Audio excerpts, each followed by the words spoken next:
On a souvent cette image un peu cliché de l'animateur qui distribue les raquettes de ping-pong au centre aéré ou qui lance le loto, n'est-ce pas? Mais la réalité de ce domaine, c'est plutôt celle d'un architecte du lien humain, celui qui fait vivre les relations dans nos quartiers. Aujourd'hui, on explore en profondeur le BUT, carrière sociale, parcours animation sociale et socioculturelle. C'est une formation universitaire passionnante de niveau Bac+3. Oui, il faut vraiment dépasser cette idée de la simple occupation de loisirs. En fait, la véritable mission ici, c'est d'imaginer et de coordonner des projets à long terme. Que ce soit dans des maisons de quartier, des EHPD ou des centres culturels, le but, c'est toujours de créer une dynamique positive et éducative. C'est fascinant pour les élèves qui cherchent à avoir un impact réel sur leur ville. Mais du coup, comment passe-t-on de la simple envie d'aider à la réalisation concrète d'un projet? J'imagine qu'on n'arrive pas simplement avec une bonne intention sous le bras. Ah, en effet, pour qu'un projet réussisse pleinement et dure dans le temps, il faut des fondations solides. Et c'est exactement là qu'intervient le premier bloc de compétences de la formation. Avant d'agir, il est impératif d'analyser les besoins d'une population sur un territoire. Donc c'est une sorte de démarche d'enquête avant même de passer à l'action. Exactement. Et ensuite, le deuxième bloc nous apprend à construire des alliances locales. On cherche à créer de véritables dynamiques partenariales en mobilisant les acteurs locaux. Si je résume, c'est un peu comme préparer une grande expédition en montagne. On commence par étudier la carte géographique, observer le climat, et seulement après on rassemble des compagnons de route fiables pour avancer ensemble. C'est une très belle image. Sur le terrain social, la carte est vivante, les besoins évoluent en permanence. Pour rendre ça plus concret, imagine qu'on souhaite créer un jardin partagé dans une commune. Eh bien, par où commence-t-on dans ce cas? Parce que le premier réflexe, c'est souvent de vouloir aller acheter des pelles et des graines. C'est tentant, c'est sûr.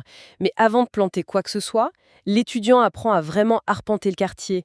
Il va discuter avec les habitants pour savoir s'ils ont réellement envie de ce jardin, s'ils ont le temps de s'en occuper. C'est cette phase d'étude du bloc 1 qui valide la pertinence du projet. Ah, je comprends.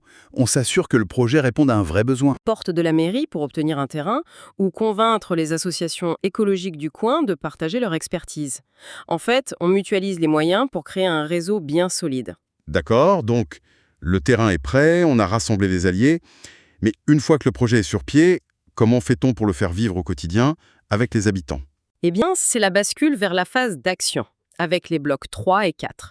La formation enseigne une philosophie centrale, le fameux pouvoir d'agir.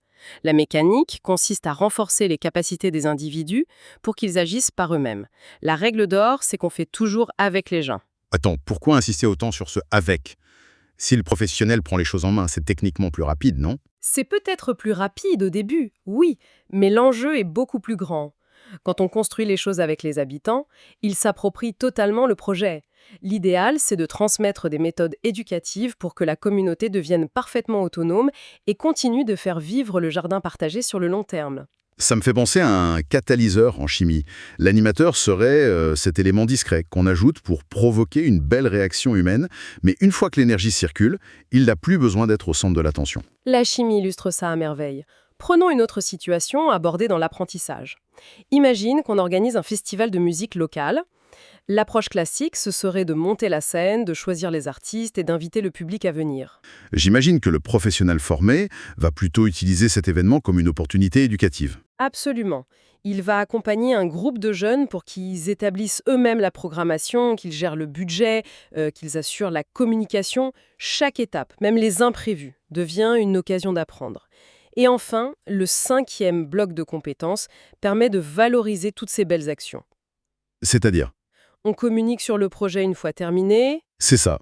On apprend à communiquer sur ses réussites pour prouver l'utilité sociale de ces initiatives, ce qui permet de développer et de faire rayonner l'ensemble de la profession. C'est vraiment fascinant de voir que cette méthodologie mène vers des carrières tellement porteuses de sens, comme médiateur culturel, coordinateur de projets socio-éducatifs ou encore responsable de services enfance-jeunesse. Ce sont effectivement des rôles magnifiques où l'impact sur le quotidien des gens et sur la cohésion d'un territoire est directement visible. Ce qui soulève une réflexion formidable pour l'avenir. Comment ces futurs professionnels de l'animation réinventeront-ils ce lien social physique, si palpable et essentiel, dans une société où les interactions se font de plus en plus derrière un écran? C'est une belle perspective à imaginer. Un immense merci à l'auditoire pour son écoute attentive. Il est bien sûr possible d'écouter d'autres émissions passionnantes sur diverses formations en retrouvant le podcast Choisis ta formation et ton métier sur les plateformes d'écoute, ainsi que sur le YouTube Choisis ta formation et ton métier.